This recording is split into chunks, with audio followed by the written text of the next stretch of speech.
Does it benefit you in any way to maybe see Adesanya fight one more time? And who knows how that fight plays out, but at least you'll get some more sort of tape on him. You know, maybe there are other things you can learn about him from that fight, or Marvin for that matter. I don't know about trying to get tape on him. I think it definitely benefits me, him having a punch up before we do, right? Yeah, well, I mean, the fight itself is an interesting one because in their initial fight, you know, Vettori still put in a pretty decent performance, and he's obviously a very, very tough guy.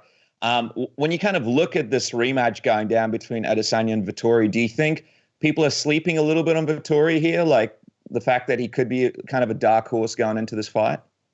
I don't think they're sleeping on him. I think they're just he's getting overshadowed with Adesanya. I think Adesanya is very good.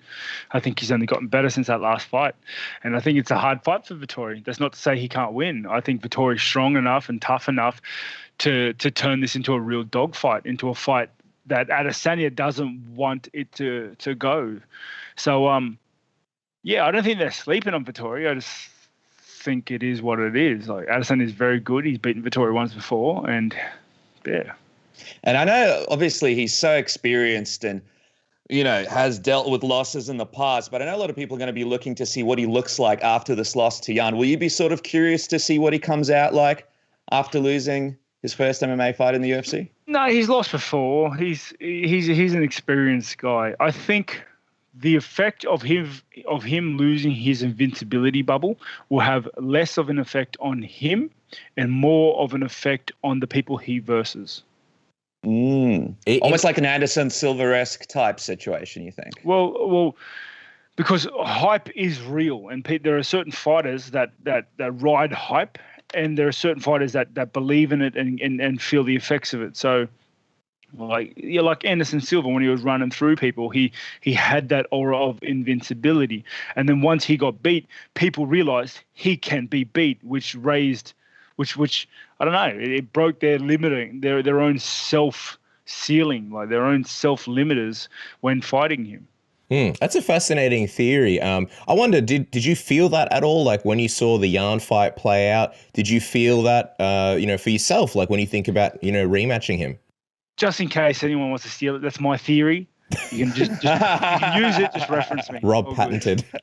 All goods. No, it's not, because I don't believe in the hype and that sort of stuff. I do believe in it, but it doesn't affect me very much. Like, let's be honest, every bloke I've fought up to today has been riding the biggest hype train in the world. Mm-hmm. You know what I mean? Like Brunson, Hall, Cannonier, like it was silly.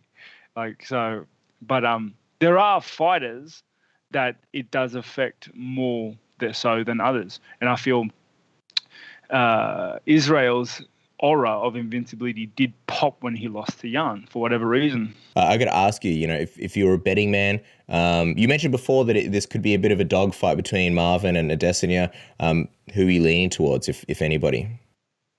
If I was a betting man, probably Adesanya. Mm-hmm. You'd have to be. He's a favorite for a reason. Do you have a preference of who you verse? I guess Marvin will be a fresh face, but if I was in your shoes, you got to imagine you want that rematch. Do you have a preference of who you face? Not really. Maybe Marvin. He'd be cool. Why is that? Someone fresh? Yeah, someone different. And Adesanya's hard. He's a tricky bastard, man. But I don't know. Running that back would be fun too. So, we'll see.